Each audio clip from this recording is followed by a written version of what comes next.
नमस्कार, मी सुमित शंकर सावंत आणि तुम्ही पाहता TV9 मराठी। या बातमीपत्रात न्यूज टॉप 9 या बुलेटिनमध्ये बऱ्याच महत्त्वाच्या बातम्या बघायच्यात। सुरुवातीला जरांगेंनी मुंबईकडे कूच केली आहे, त्या संदर्भातल्या आपण टॉप 9 बातम्या बघूया।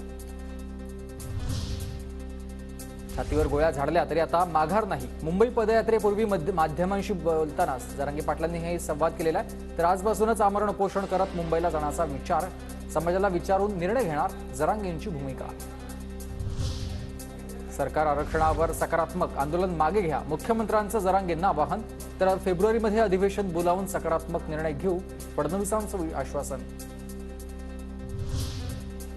कुणबी नोंदी न सापडलेल्या गावात फेर तपासणी करा, गावागावात जाऊन कुणबी नोंदी शोधा। कुणबी प्रमाणपत्रांचं वाटप युद्ध पातळीवर करा, मुख्यमंत्र्यांच्या जिल्हाधिकारी आणि विभागीय आयुक्तांना सूचना। शेवटच्या श्वासापर्यंत लढणार, मराठा बांधवांचं बलिदान डोळ्यासमोर दिसतंय, जरांगे पाटील भाऊ। तर 3 कोटी मराठे मुंबईत जमवून दाखवण्याचा जरांगेंचा दावा। जरांगेंना आश्वासन दिलेले 2 मंत्री पुढे का येत नाहीत? आश्वासनांची पूर्तता न झाल्यानं ते 2 मंत्री तोंड दाखवत नसावेत, मराठा आरक्षणावर शरद पवार यांची ही प्रतिक्रिया। सरकार निर्दयी, आरक्षण न मिळाल्यास सरकारमधील मंत्री आमदारांच्या राजकीय करिअरचा सुपडा साफ करू, वेळ आल्यावर ट्रॅप समोर आणणार, जरांगेंचा इशारा। जरांगे पाटील यांना कोणी ट्रॅप केलं हे त्यांनी सांगावं, हसन मुश्रीफांचं आवाहन।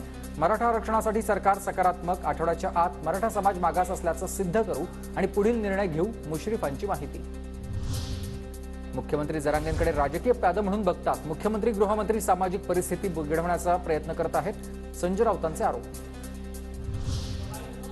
2.5 वर्ष स्वतःला झोपात्या काढलेल्या आहेत, त्यांच्यामुळेच आरक्षण रद्द झालंय। तुम्ही राजकारण करू नका, भुंकणाऱ्यांना समाज रस्त्यावर घेऊन जोडे मारतील, शिरसाडांचा राऊतांवर पलटवार।